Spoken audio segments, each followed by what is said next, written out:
George Orwell. Parte 2, capítulo 2. Winston emprendió la marcha por el campo. El aire parecía besar la piel. Era el segundo día de mayo. Del corazón del bosque venía el arrullo de las palomas. Era un poco pronto.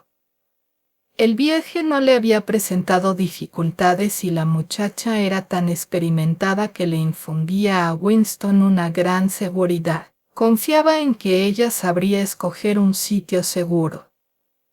En general, no podía decirse que se estuviera más seguro en el campo que en Londres. Desde luego, no había telepantallas, pero siempre quedaba el peligro de los micrófonos ocultos que recogían vuestra voz y la reconocían.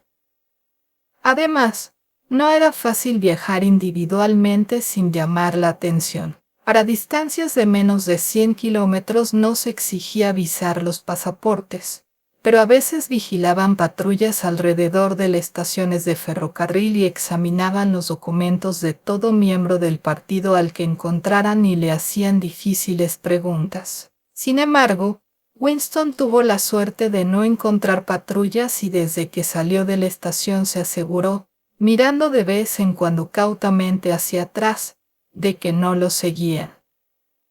El tren iba lleno de proles con aire de vacaciones, quizá porque el tiempo parecía de verano. El vagón en que viajaba Winston llevaba asientos de madera y su compartimiento estaba ocupado casi por completo con una única familia, desde la abuela, muy vieja y sin dientes, hasta un niño de 1 mes. Iban a pasar la tarde con unos parientes en el campo y, como le explicaron con toda libertad a Winston, para adquirir un poco de mantequilla en el mercado negro. Por fin, llegó a la vereda que le había dicho ella y siguió por allí entre los arbustos. No tenía reloj, pero no podían ser todavía las 15. Había tantas flores silvestres, que le era imposible no pisarlas. Se arrodilló y empezó a coger algunas, en parte por echar algún tiempo fuera y también con la vaga idea de reunir un ramillete para ofrecérselo a la muchacha. Pronto formó un gran ramo y estaba oliendo su enfermizo aroma cuando se quedó helado al oír el inconfundible crujido de unos pasos tras él sobre las ramas secas. Siguió cogiendo florecillas. Era lo mejor que podía hacer. Quizá fuese la chica, pero también pudieran haber ido seguido. Mirar para atrás era mostrarse culpable. Todavía le dio tiempo de coger 2 flores más. Una mano se le posó levemente sobre el hombro. Levantó la cabeza. Era la muchacha. Esta volvió la cabeza para prevenirle de que siguiera callado. Luego apartó las ramas de los arbustos para abrir paso hacia el bosque. Era evidente que había estado allí antes, pues sus movimientos eran los de una persona que tiene la costumbre de ir siempre por el mismo sitio. Winston la siguió sin soltar su ramo de flores. Su primera sensación fue de alivio, pero, mientras contemplaba el cuerpo femenino, esbelto y fuerte a la vez, que se movía ante él, y se fijaba en el ancho cinturón rojo, lo bastante apretado para hacer resaltar la curva de sus caderas, empezó a sentir su propia inferioridad. Incluso ahora le parecía muy probable que cuando ella se volviera y lo mirara, lo abandonaría. La dulzura del aire y el verdor de las hojas lo hechizaban. Ya cuando venía de la estación, el sol de mayo le había hecho sentirse sucio y gastado, una criatura de puertas adentro que llevaba pegado a la piel el polvo de Londres. Se le ocurrió pensar que hasta ahora no lo había visto ella de cara a plena luz. Llegaron al árbol derribado del que la joven había hablado. Esta saltó por encima del tronco y, separando las grandes matas que lo rodeaban, pasó a un pequeño claro. Winston, al seguirla, Vio que el pequeño espacio estaba rodeado todo por arbustos y oculto por ellos. La muchacha se detuvo y, volviéndose hacia él, le dijo: «Ya hemos llegado». Winston se hallaba a varios pasos de ella. Aún no se atrevía a acercársela más. «No quise hablar en la vereda», prosiguió ella, «por si acaso había algún micrófono escondido. No creo que lo haya, pero no es imposible. Siempre cabe la posibilidad de que uno de esos cerdos te reconozca la voz. Aquí estamos bien». Todavía le faltaba valor a Winston para acercarse a ella. Por eso, se limitó a repetir tontamente: «Estamos bien aquí, sí». Mira, los árboles eran unos arbolillos de ramas finísimas. No hay nada lo bastante grande para ocultar un micro. Además, ya he estado aquí antes. Solo hablaban. Él se había decidido ya a acercarse más a ella. Sonriente, con cierta ironía en la expresión, la joven estaba muy derecha ante él, como preguntándose por qué tardaba tanto en empezar. El ramo de flores silvestres se había caído al suelo.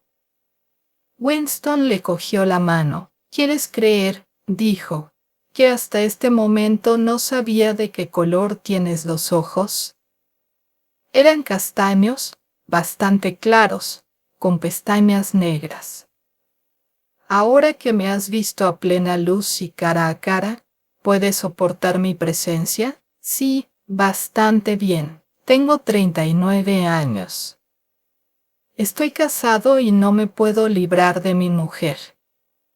Tengo varices y 5 dientes postizos. Todo eso no me importa en absoluto», dijo la muchacha. Un instante después, sin saber cómo, se la encontró Winston en sus brazos. Al principio, su única sensación era de incredulidad. El juvenil cuerpo se apretaba contra el suyo y la masa de cabello negro le daba en la cara y, aunque le pareciera increíble, le acercaba su boca y él la besaba. Sí, estaba besando aquella boca grande y roja. Ella le echó los brazos al cuello y empezó a llamarle: «Querido, amor mío, precioso». Winston la tendió en el suelo. Ella no se resistió, podía hacer con ella lo que quisiera. Pero la verdad era que no sentía ningún impulso físico, ninguna sensación aparte de la del abrazo. Le dominaban la incredulidad y el orgullo. Se alegraba de que esto ocurriera, pero no tenía deseo físico alguno. Era demasiado pronto. La juventud y la belleza de aquel cuerpo le habían asustado. Estaba demasiado acostumbrado a vivir sin mujeres.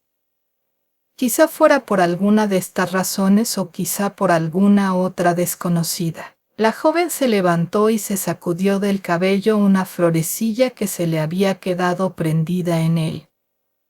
Sentóse junto a él y le rodeó la cintura con su brazo. «No te preocupes, querido, no hay prisa. Tenemos toda la tarde. ¿Verdad que es un escondite magnífico? Me perdí una vez en una excursión colectiva y descubrí este lugar.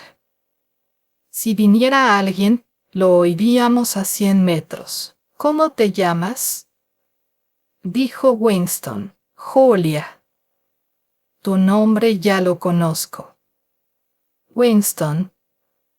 Winston Smith». «¿Cómo te enteraste? Creo que tengo más habilidad que tú para descubrir cosas, querido.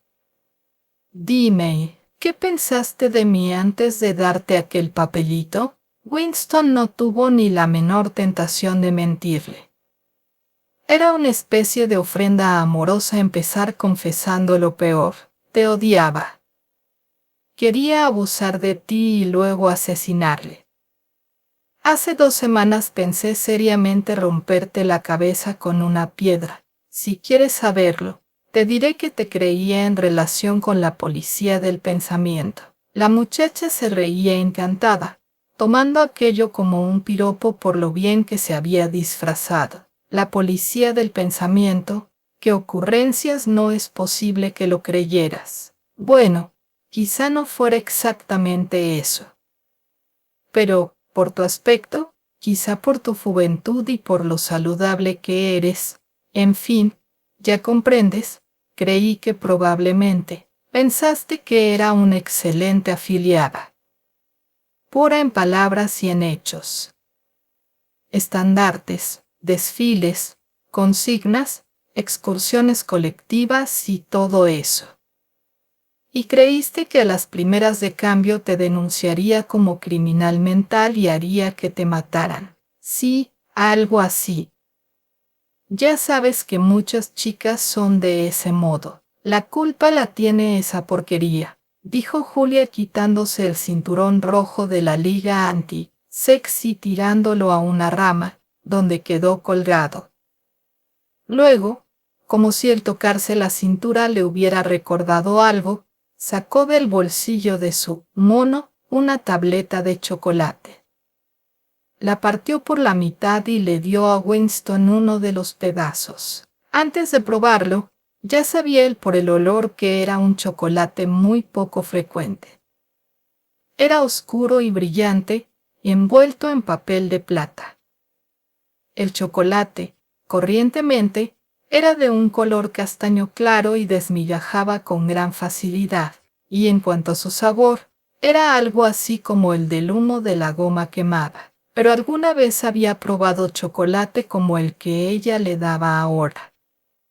Su aroma le había despertado recuerdos que no podía localizar, pero que lo turbaban intensamente. ¿Dónde encontraste esto?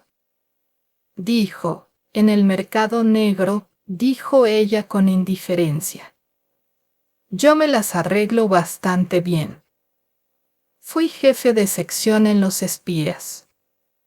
Trabajo voluntariamente 3 tardes a la semana en la Liga Juvenil Anti-Sex. Me he pasado horas y horas desfilando por Londres.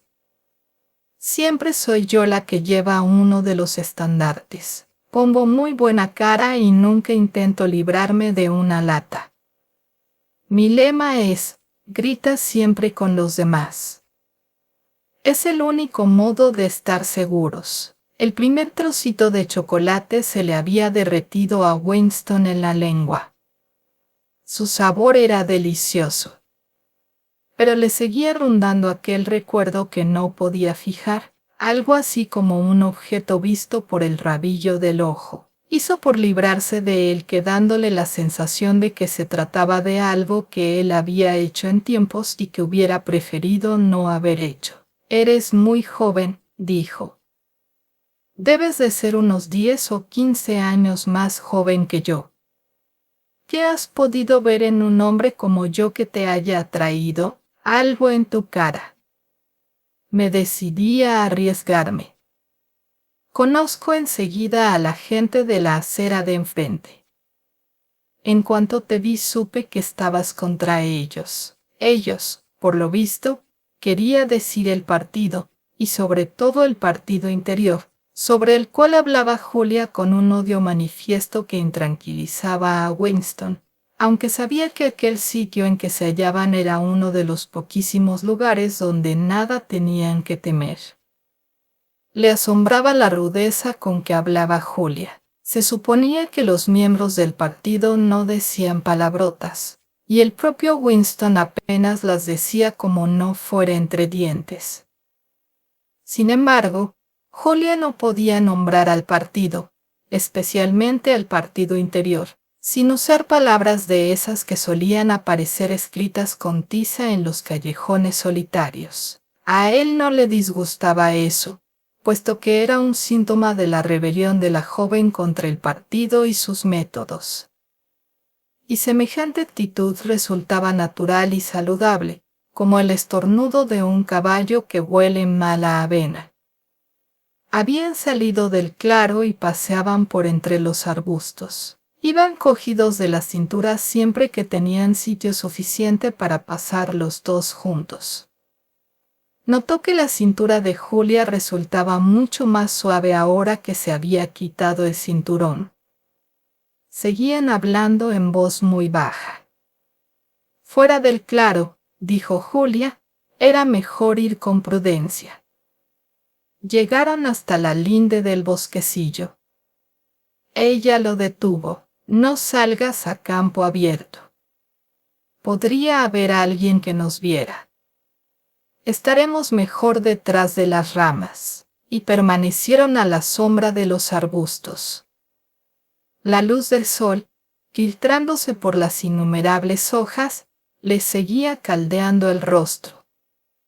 Winston observó el campo que los rodeaba y experimentó, poco a poco, la curiosa sensación de reconocer aquel lugar. Era tierra de pastos, con un sendero que la cruzaba y alguna pequeña elevación de cuando en cuando. En la valla, medio rota, que se veía al otro lado, se divisaban las ramas de unos olmos que se balanceaban con la brisa, y sus hojas se movían en densas masas como cabelleras femeninas. Seguramente por allí cerca, pero fuera de su vista, habría un arroyuelo. ¿No hay por aquí cerca un arroyo?, murmuró. Sí lo hay. Está al borde del terreno colindante con este. Hay peces, muy grandes por cierto.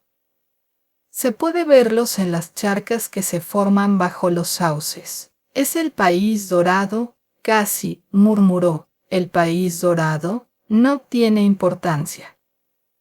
Es un paisaje que he visto algunas veces en sueños. Mira, susurró Julia. Un pájaro se había movido en una rama a unos 5 metros de ellos y casi al nivel de sus caras. Quizá no los hubiera visto. Estaba en el sol y ellos a la sombra. Extendió las alas, volvió a colocárselas cuidadosamente en su sitio, inclinó la cabecita un momento, como si saludara respetuosamente al sol y empezó a cantar torrencialmente. En el silencio de la tarde, sobrecogía el volumen de aquel sonido. Winston y Julia se abrazaron fascinados. La música del ave continuó, minuto tras minuto, con asombrosas variaciones y sin repetirse nunca, casi como si estuviera demostrando a propósito su virtuosismo. A veces se detenía unos segundos, extendía y recogía sus alas, luego hinchaba su pecho moteado y empezaba de nuevo su concierto. Winston lo contemplaba con un vago respeto. ¿Para quién? ¿Para qué cantaba aquel pájaro? No tenía pareja ni rival que lo contemplaran. ¿Qué le impulsaba a estarse allí, al borde del bosque solitario, regalándole su música al vacío? Se preguntó si no habría algún micrófono escondido allí cerca. Julia y él habían hablado solo en murmullo, y ningún aparato podría registrar lo que ellos habían dicho, pero sí el canto del pájaro. Quizás al otro extremo del instrumento algún hombrecillo mecanizado estuviera escuchando con toda atención. Sí, escuchando aquello. Gradualmente la música del ave fue despertando en él sus pensamientos. Era como un líquido que saliera de se mezclara con la luz del sol, que se filtraba por entre hojas. Dejó de pensar y se limitó a sentir. La cintura de la muchacha bajo su brazo era suave y cálida. Le dio la vuelta hasta quedar abrazados cara a cara. El cuerpo de Julia parecía fundirse con el suyo.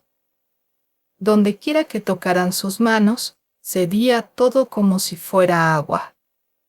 Sus bocas se unieron con besos muy distintos de los duros besos que se habían dado antes. Cuando volvieron a apartar sus rostros, suspiraron ambos profundamente. El pájaro se asustó y salió volando con un aleteo alarmado. Rápidamente, sin poder evitar el crujido de las ramas bajo sus pies, regresaron al claro. Cuando estuvieron ya en su refugio, se volvió Julia hacia él y lo miró fijamente. Los dos respiraban pesadamente, pero la sonrisa había desaparecido en las comisuras de sus labios. Estaban de pie y ella lo miró por un instante y luego tanteó la cremallera de su mono con las manos. Sí. Fue casi como en un sueño.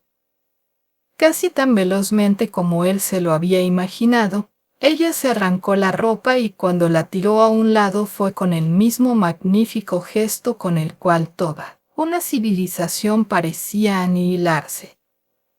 Su blanco cuerpo brillaba al sol. Por un momento él no miró su cuerpo. Sus ojos habían buscado ancoraje en el pecoso rostro con su débil y franca sonrisa. Se arrodilló ante ella y tomó sus manos entre las suyas. ¿Has hecho esto antes? Claro. Cientos de veces. Bueno, muchas veces. ¿Con miembros del partido? Sí, siempre con miembros del partido. ¿Con miembros del partido del interior? No, con esos cerdos no. Pero muchos lo harían si pudieran. No son tan sagrados como pretenden. Su corazón dio un salto. Lo había hecho muchas veces. Todo lo que oliera a corrupción le llenaba de una esperanza salvaje. ¿Quién sabe? Tal vez el partido estaba podrido bajo la superficie. Su culto de fuerza y autocontrol no era más que una trampa tapando la iniquidad. Si hubiera podido contagiarlos a todos con la lepra o la sífilis, con qué alegría lo hubiera hecho. Cualquier cosa con tal de podrir, de debilitar, de minar, la atrajo hacia sí, de modo que quedaron de rodillas frente a frente. Oye, cuantos más hombres hayas tenido, más te quiero yo. ¿Lo comprendes? Sí, perfectamente. Odio la pureza, odio la bondad. No quiero que exista ninguna virtud en ninguna parte. Quiero que todo el mundo esté corrompido hasta los huesos. Pues bien, debo oírte bien, cariño. Estoy corrompida hasta los huesos. ¿Te gusta hacer esto? No quiero decir simplemente yo, me refiero a la cosa. En sí, lo adoro. Esto era sobre todas las cosas lo que quería oír. No simplemente el amor por una persona, sino el instinto animal, el simple indiferenciado deseo. Esta era la fuerza que destruiría al partido. La empujó contra la hierba entre las campanillas azules. Esta vez no hubo dificultad. El movimiento de sus pechos fue bajando hasta la velocidad normal y con un movimiento de desamparo se fueron separando. El sol parecía haber intensificado su calor. Los dos estaban adormilados. Él alcanzó su desechado mono y la cubrió parcialmente. Al poco tiempo se durmieron profundamente. Al cabo de media hora se despertó Winston. Se incorporó y contempló a Julia, que seguía durmiendo tranquilamente con su cara pecosa en la palma de la mano. Aparte de la boca, sus facciones no eran hermosas. Si se miraba con atención, se descubrían unas pequeñas arrugas en torno a los ojos. El cabello negro y corto era extraordinariamente abundante y suave. Pensó entonces que todavía ignoraba el apellido y el domicilio de ella. Este cuerpo joven y vigoroso, desamparado ahora en el sueño, despertó en él un compasivo y protector sentimiento. Pero la ternura que había sentido mientras escuchaba el canto del pájaro había desaparecido ya. Le apartó el mono a un lado y estudió su cadera. En los viejos tiempos, pensó, un hombre miraba el cuerpo de una muchacha y veía que era deseable y aquí se acababa la historia. Pero ahora no se podía sentir amor puro o deseo puro. Ninguna emoción era pura porque todo estaba mezclado con el miedo y el odio. Su abrazo había sido una batalla, el clímax una victoria. Era un golpe contra el partido, era un acto político,